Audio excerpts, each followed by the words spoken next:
Hello friends, today we'll learn about the gross anatomy of the stomach. This is the stomach. This is the lower end of the esophagus which continues as the stomach, and the stomach continues as the small intestine. It can be studied under the following headings. First one, definition, location, shape, position, its size and its external features, relations, interior of the stomach, blood supply, lymphatic drainage, nerve supply, histology, development and clinical anatomy. At the end of the session, all these topics will be covered. So first, synonym. This stomach, it is also called as gaster or venter. Now we'll see the definition. Stomach, it is a muscular bag which is most dilated part of the alimentary canal. Above, it is connected to the lower end of the esophagus, and below, it continues as the small intestine. Now we'll see the location.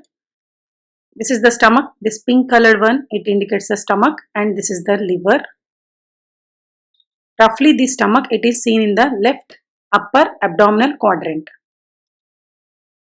If we see in details of the location, it is located in the epigastric region, left hypochondric region, and partly seen in the umbilicus region. These are the 9 quadrants.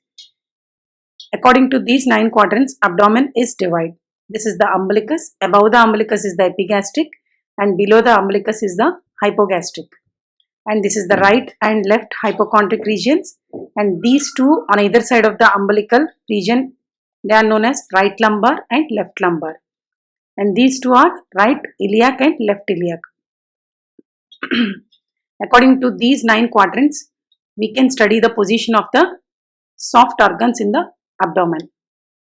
So this stomach, it is located in the epigastric region, and it occupies left hypochondric region, and partly we can see in the umbilical region. Now we'll see the shape and position. In the cadaver, it is sickle shape, whereas in the living stomach, it is a J shape. Clinically, it is of 3 types. First one is sthenic, hypersthenic and hyposthenic. This is the sthenic, this is the hypersthenic type, and this is the hyposthenic type. This sthenic is a normal type. In this, the lower limb of the J is slightly oblique here. It shows a slight oblique. Here it is slightly oblique. Whereas in hypersthenic, the obliquity is more here, very oblique. In this type of persons are more prone for the duodenal ulcers due to its more oblique in nature. And this is the hyposthenic, or also known as asthenic type. Here almost the limb of the J is almost vertical. This type bearing persons, mostly they'll suffer from the gastric ulcers. In the living persons, the shape of the stomach, it is studied by the radiographic examinations by using barium meal. See, this is the barium meal, esophagus, stomach and small intestine. Usually, this X-rays will take the images of hard tissues like bones and some radio opaque tissues. So, due to that reason, we'll ask the patient to swallow some radio opaque salt that is known as barium sulfate. By swallowing that salt, it coats the interior of this esophagus. Here we can't see the esophagus. This is the vertebra, and these are the ribs, and this is the stomach, and this is the coils of small intestine. After swallowing this radio opaque salt, it will coat the interior of esophagus and interior of the stomach and the coils of small intestine.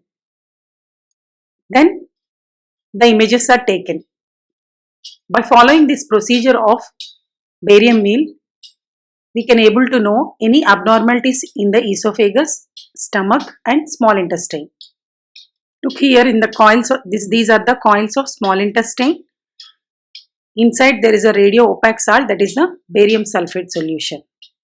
Next one, size and capacity. The length of the stomach is 25 centimeters, similar to that of esophagus. It is also 25 centimeters.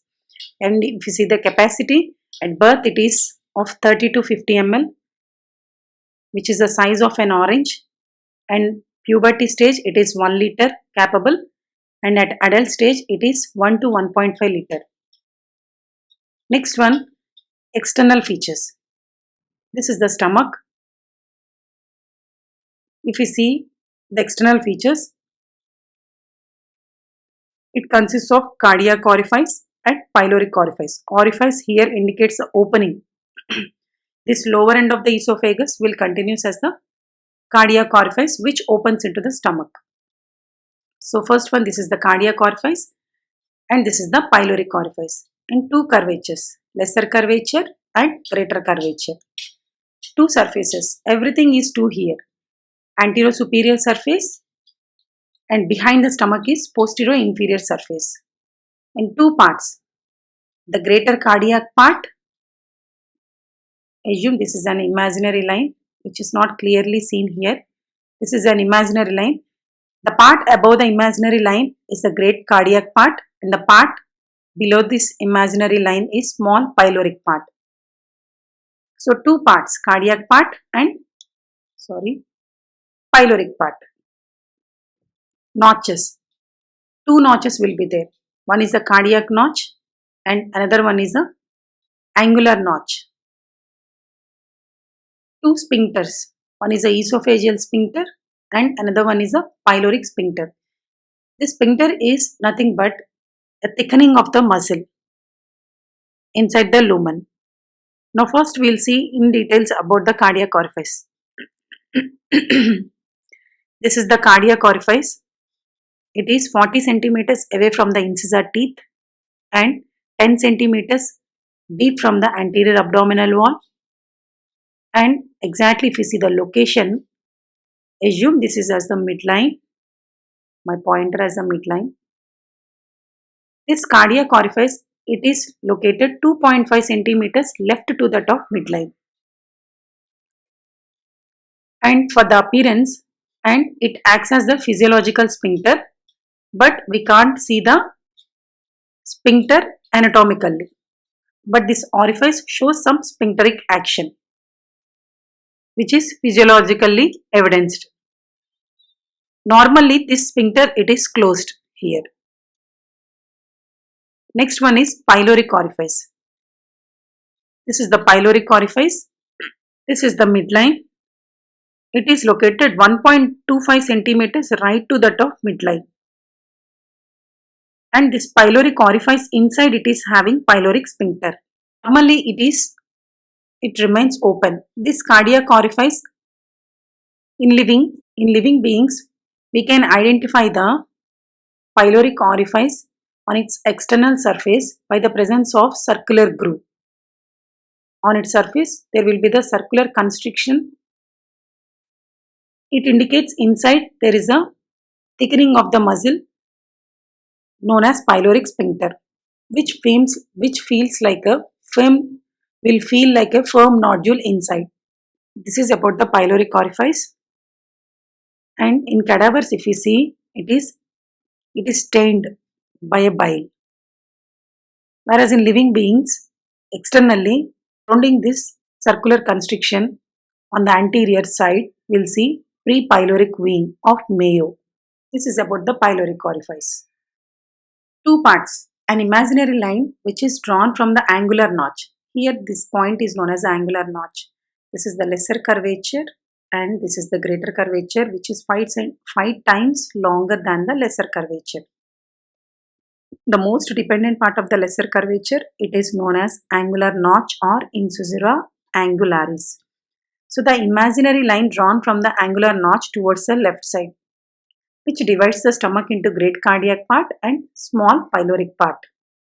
This is the lesser curvature, which gives an attachment of lesser omentum, which forms a right border of the stomach. And the most dependent part of lesser curvature is angular notch. And this is the greater curvature, which is 5 times longer than the lesser curvature. On its upper end, see one notch that is known as cardiac notch. Just to the side of the esophagus, on its upper end of the greater curvature, we'll see one notch that is known as cardiac notch. This is the peritoneum. This is the anterior surface of the stomach. Behind is the posterior surface of the stomach. This is the cut end of the liver. The stomach, it is lined by the anterior surface of the stomach. It is also lined by the peritoneum. Posteriorly, it is lined by the peritoneum.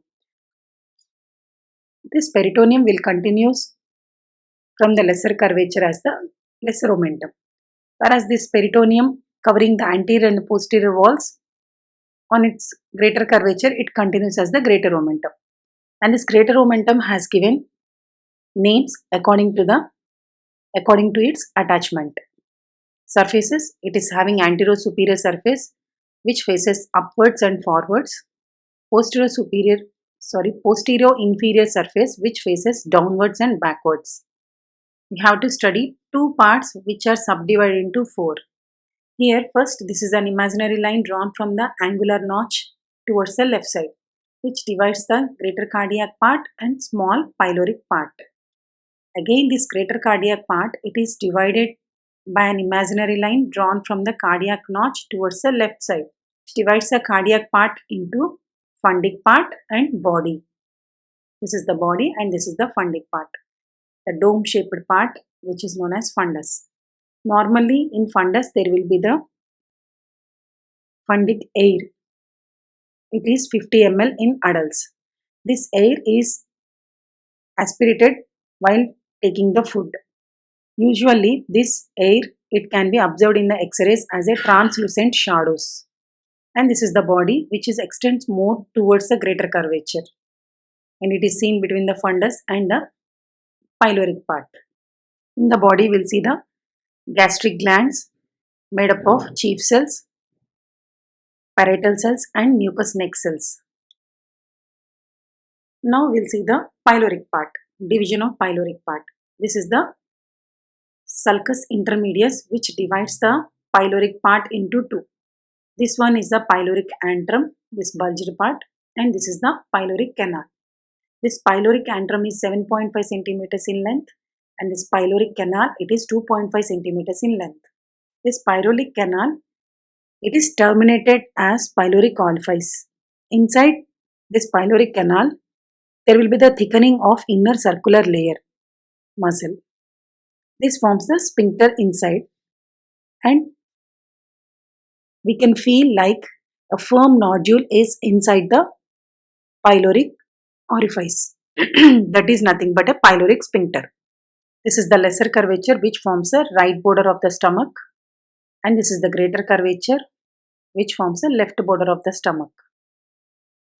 This is the esophagus, fundus, body, pyloric antrum, pyloric canal and pyloric orifice, and this continues as the first part of the duodenum. Next one, we want to know about the relations. The relations are visceral relations and peritoneal relations. Generally, the stomach on its anterior side and the posterior side, it is covered by the peritoneum, and this peritoneum will continues from the greater curvature as a greater omentum. From the lesser curvature, the peritoneum which is covering the anterior and posterior walls will continues as the lesser omentum, which is attached to the liver. Here we had given different names according to its attachment. This is known as the lesser omentum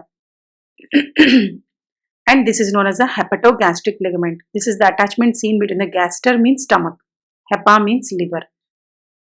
So hepatogastric ligament. Here we'll see hepatoduodenal ligament. This is the duodenum. This pyloric orifice will continue as the duodenum. This lesser omentum between the liver and the duodenum is known as hepatoduodenal ligament. The lesser omentum which is attached from the stomach to the frenum means diaphragm. It is known as a gastrophrenic ligament. And the lesser omentum which is connected between the stomach and the spleen is known as gastrosplenic ligament. These are the peritoneal relations and there are bare areas. Here the bare area is nothing but the area which is not covered by the peritoneum. Those are known as bare areas. The lesser curvature and greater curvature are bare areas. The peritoneum, which is seen on the anterior wall of the stomach, anterosuperior, this is the anterosuperior surface, which covering the anterosuperior surface, it just extends towards the lesser curvature, but it doesn't cover the lesser curvature. Similarly, on the greater curvature also, it just extends from the greater curvature towards the organs. So, this lesser curvature and greater curvature are bare areas. And the part of the stomach which lies a triangular area which is seen behind the cardiac notch, that is also bare area, which is directly attached to the frenum, nothing but diaphragm. That is one of the bare area, and this lesser and greater curvature are also bare areas. Next one, visceral relations. This visceral relations we have to study on anterior surface, anterosuperior surface. The direction of the surface is anterior and superior. Posterior-inferior surface. The direction of the posterior wall is posteriorly and inferiorly it is directed. So we have to know about the anterior relations and posterior relations of the stomach. This is the anterosuperior relations. This is the liver. Here the liver is lifted up. This is the lesser omentum and this is the greater omentum. If you see the stomach, this is the left half of the stomach and this is the right half of the stomach.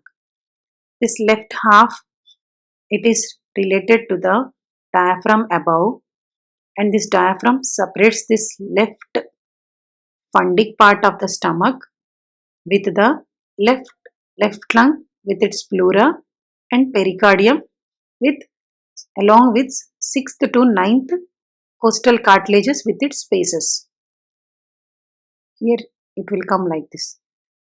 This left costal margin from 6th to 9th costal cartilages along with its intercostal space. Now we'll see about the right half. This right half of the stomach, it is directly related to the anterior abdominal wall and the left lobe of the liver. This is the left lobe and this is the right lobe of the liver. So it is related to the inferior border of the left lobe of liver. Next one, this is the posterior-inferior relations. Posterior-inferiorly, it is related to the posterior-inferiorly, it forms the stomach bed here. The stomach will rest on these structures. The structures are left crus of diaphragm. This is the kidney with suprarenal gland, left suprarenal gland and anterior surface of the left kidney. This is the tortuous splenic artery, body of pancreas, and this is the transverse colon, which is attached to the peritoneal fold known as transverse mesocolon. And this is the splenic flexure of colon, splenic flexure of colon. Now I mentioned are separated from the stomach by lesser sac, except the spleen, which is separated from the stomach by a greater sac. Once again I repeat the structures seen in the stomach bed. First one is a tortuous splenic artery, and next one is left crus of diaphragm, left suprarenal gland, anterior surface of left kidney, body of pancreas, transverse mesocolon, splenic flexure of colon. Sometimes we will see the relation of spleen also. This will form the stomach bed. Now we will see the interior of the stomach. Usually the mucosa lining the interior of the stomach, it is thrown into several folds known as gastric rugae. All these folds are known as gastric rugae. In between the rugae, we will see small pores known as gastric pits, which we can see with the help of hand lens. Through that pits, gastric glands will open to the interior of the stomach. So all these are the gastric rugae. This is the gastric canal. At this gastric canal, here this gastric rugae are longitudinal in direction. Rest of the surface, they are irregular. And while there is a distension of the stomach, all these folds are disappeared. So the mucous folds which are longitudinal in direction at the region of this lesser curvature is known as, this part is known as a gastric canal.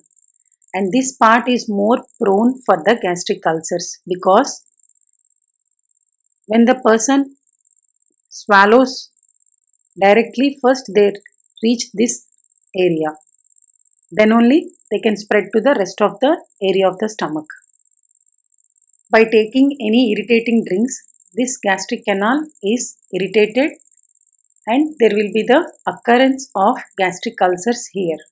Look in this image, all these are the gastric rugae which are seen inside the stomach, and the stomach, after the mucosa there will be the submucosa which is made up of loose connective tissue with its arterioles and capillaries.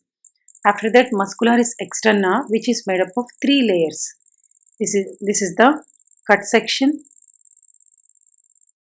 In this areas you can see interiorly there is a rugae inside, and this is the inner oblique layer, middle circular layer and outer longitudinal layer. This middle circular layer, it is thickened at the pyloric orifice to form the pyloric sphincter. Inner oblique layer is somewhat thickened and constricted at this gastric canal region. This one. Here the rugae are more longitudinally placed. Now we'll see the arterial supply of the stomach.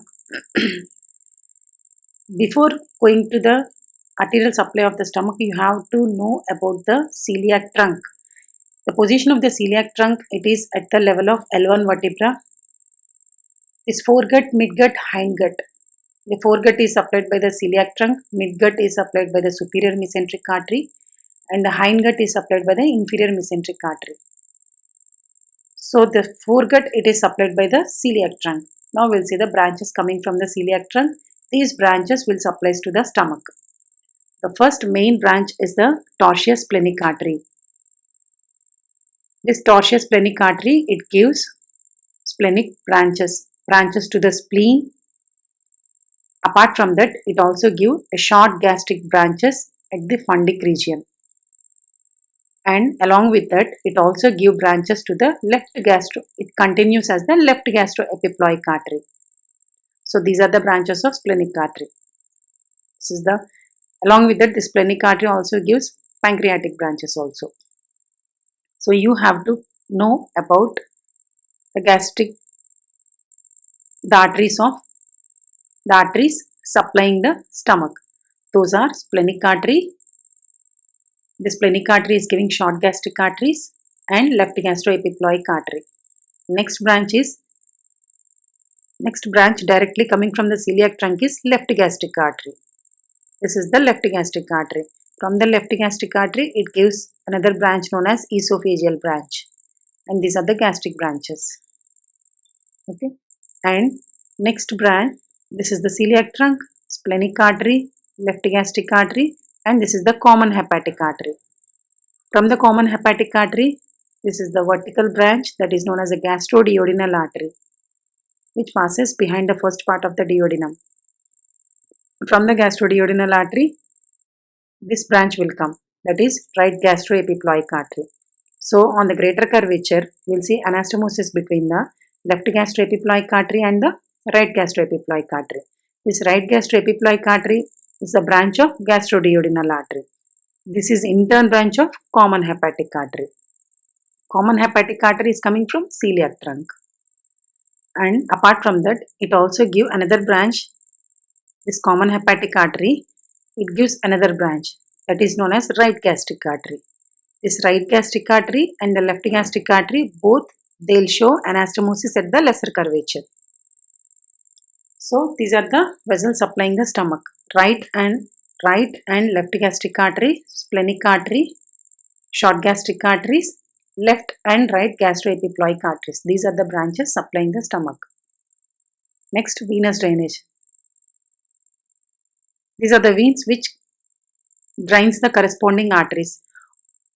All the tributaries of these veins, they drain into the splenic vein. These are the short gastric veins and this is the left gastroepiploic vein. They will drain into the splenic vein. The splenic vein joins with the superior mesenteric vein. Together, they form the portal vein and drains into the inferior vena cava. And this is the left gastric vein, right gastric vein, and this is the right gastroepiploic vein. All these tributaries, they drain into the splenic vein and superior mesenteric vein and portal vein. Next one, lymphatic drainage. This lymphatic drainage, it can be studied under the 4 quadrants. First one, this is the pancreatico-splenic group of lymph nodes which lies along the tortuous splenic artery. They passes along the splenic artery and first they reach the hepatic group of lymph nodes and then they reach the celiac group of lymph nodes. Ultimately, all these lymph nodes they have to drain into the celiac nodes. So first one pancreatico-splenic group of lymph nodes and next one is right gastroepiploic group of lymph nodes, which is the name of the artery. This right gastroepiploic lymph nodes they drain into the lymphatics arising from these right gastroepiploic lymph nodes. They pass to the pyloric group and from the pyloric group they reach the hepatic group. From the hepatic group they reach the celiac group of lymph nodes. Ultimately every lymph nodes they'll drain into the celiac group of lymph nodes. Next one, left gastric group of lymph nodes. This left gastric group of lymph nodes they directly drain into the celiac group of lymph nodes. Next one, this is the right gastric area. Right gastric group of lymph nodes will be there. They also directly drain into the celiac nodes. Next one, nerve supply. The stomach, it is supplied by the sympathetic and parasympathetic innervations. So, the parasympathetic is mainly by the vagus nerve. See, this is the yellow colored one which indicates the anterior gastric nerve or left vagal nerve. This red colored which indicates the posterior gastric nerve or right vagal nerve. So this is the left vagus nerve and that is the right vagus nerve which supplies the posterior inferior surface. This left vagus nerve which supplies the anterior superior surface of the stomach. So this vagus nerve it is a parasympathetic innervation and the sympathetic innervation by the T6 to T10. Sorry, it is strongly noted here. T6 to T10 segments of spinal cord will supply the sympathetic. Will give sympathetic innervation to the stomach. In this picture, you can observe the function of the sympathetic and parasympathetic. The sympathetic nerves will passes along with the greater splanchnic nerves. So the innervation is by the T6 to T10. T6 to T10 segments of spinal cord. If you see the function of the sympathetic group of nerves, they'll decrease the motility of the stomach and they cause vasoconstriction and they cause the closing of pyloric sphincter and they carry the pain sensations from the stomach. This is the main function of the sympathetic nerves. And if you see the parasympathetic group, they are mainly by the vagus nerves, that is right and left vagus nerve. Left vagus nerve will supply the anterosuperior surface and right vagus nerve will supply the posterior inferior surface. This vagus nerve which is 80% sensory and 20% motor. Now we'll see the functions of this vagus nerve. It will increases the motility of the stomach and there will be the function of opening of the pyloric sphincter and it stimulates the secretion of gastric juice which is rich in HCl and pepsin. The main branches of left vagus nerve on main branch of right vagus nerve, both of them that we call as nerve of Letterjet. The left vagus nerve, it gives a gastric branches which supplies the fundic part and cardiac part of the stomach and then it also gives two branches to the pyloric region. One is for the pyloric antrum and another for the pyloric sphincter. Next one, the posterior branch, nothing but posterior gastric nerve or also we can call as a right gastric nerve. This right gastric nerve which passes behind the stomach and it supplies the posterior inferior aspect of the stomach. It also gives a short gastric branches which supplies the fundic and cardiac part of the stomach. Along with that it gives branches to the celiac group of nerves and hepatic nerves. Next one we'll see the histology of the stomach. The mucosa of the stomach it is lined by the tall columnar cells. Beneath the mucosa we'll see the lamina propria which consists of loose connective tissue. And then in the lamina propria itself we can see the small tubular glands. This is the cardiac part, this is the fundic part and this is the pyloric part. In these sections you can observe these are the small tubular glands. This small tubular glands, lower half is the secretory part and upper half is the conducting part. The secretory part on its wall it is lined by the parietal cells, chief cells, and mucous neck cells. And this secretion will passes through the conducting part and it releases through the gastric pit. And beneath that we'll see the submucosa consists of loose connective tissue with its arterioles and capillaries. After that we'll see the muscularis externa layer, inner circular, outer longitudinal layer will be seen in the cardiac part of the stomach. After that we'll see the muscularis externa. In the muscularis externa, 3 layers will be there: inner oblique, middle circular, and outer longitudinal layer. In submucosa we'll see the myenteric plexus of nerves, whereas in the muscularis externa we'll see the Meissner's plexus of nerves. This is the fundic part, which consists of long tubular glands. Lower 2/3 is the secretory part, upper 1/3 is the conducting part here. Whereas other structures are same like cardiac part. And this is the pyloric part. This is opposite to this fundic part. Lower 1/3 is the secretory part, upper 2/3 is the conducting part. These are the long tubular glands. All these secretions will open through the gastric pit. Remaining structures are same as that of cardiac part.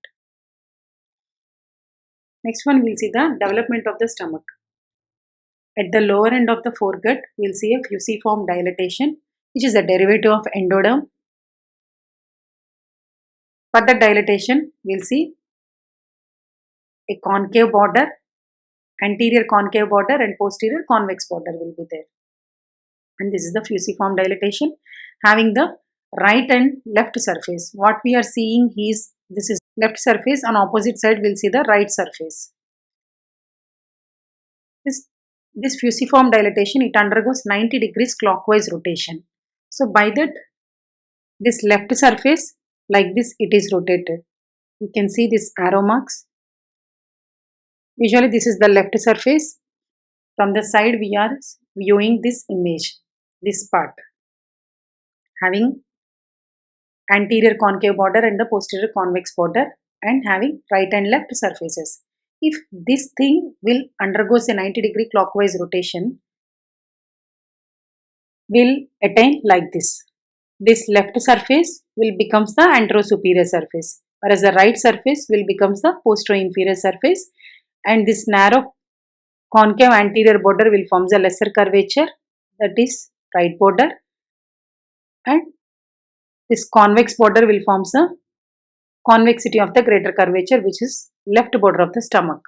Anteroposterior axis, it is rotated along the anteroposterior axis also. By that, this cardiac part, which is left to the top midline, whereas the pyloric part, which comes right to the midline. If you see this image, this is the narrow fusiform dilatation at the distal part of the foregut with the narrow concave anterior border and the posterior convex border. This concave anterior border, it is attached to the anterior abdominal wall. This is the anterior abdominal wall and this is the posterior abdominal wall. It is attached to the anterior abdominal wall by ventral mesogastrium. And the greater curvature, it is attached to the posterior abdominal wall by dorsal mesogastrium.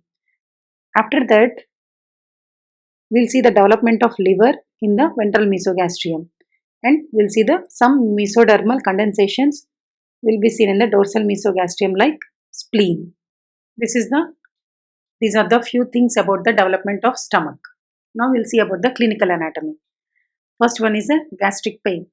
This gastric pain, this pain is referred in the epigastric region of the anterior abdominal wall. It is mainly because of the sympathetic nerves is T6 to T10 segments of spinal cord. This anterior abdominal wall, it is also supplied by the same sympathetic innervation. So that's why the pain is referred at the epigastric region. We can study the interior of the stomach by skiagram. Skiagram is nothing but barium meal. The person is asked to swallow this radio opaque salt, barium sulfate solution. After that, we can take images, nothing but X-rays. By that study, we can know any abnormalities in the upper GI tract. And next procedure is gastroscope. Gastroscope is nothing but endoscopy. Next one is gastric ulcer. This gastric ulcer, it is most commonly seen along the gastric canal because there are some peculiarities of mucosa along the gastric canal. Mainly, epidermis is comparatively thin there, and the muscularis mucosa, which is seen beneath the mucosa, it is not movable. And then there is a less abundant supply of blood vessels, even though they are having anastomosis between the left gastric artery and the right gastric artery, it is comparatively less, and there is a more abundant supply of the nerves. And another cause is by taking any irritating drinks, it will cause more irritation on that region because any drinks through the gastric canal, after that only they can spread to the other regions, they can go to the other regions of the stomach. So by taking any irritating drinks, there will be the irritation on the gastric canal, and we'll see the gastric ulcers there. Usually these gastric ulcers, the healing of this gastric ulcers is more late, and they persist for so many years like that. So to avoid that condition, we can give to the patient antacids, and to reduce that secretion of that more amount of HCl, the patient can undergo for the vagotomy operation. Next one is gastric carcinoma. This is the cancerous condition of the stomach. Mainly this gastric carcinoma, through metastasis, it can spread to other regions. By using a lymphatic channel, this carcinoma will spread to other regions.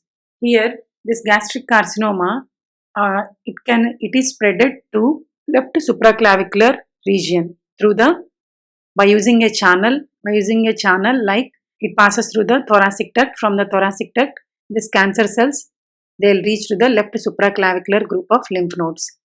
This is known as a Treusser sign, and the left supraclavicular group of lymph nodes they call as a signal nodes.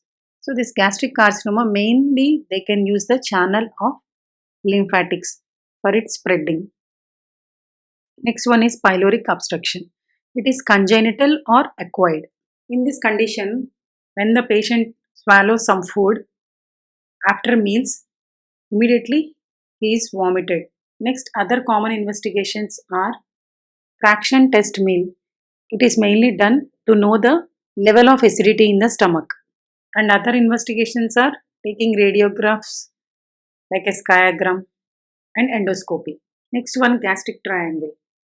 See here, this is the triangle-like appearance which is directly related to the anterior abdominal wall without any interventions here. So you have to know about the boundaries of this gastric triangle.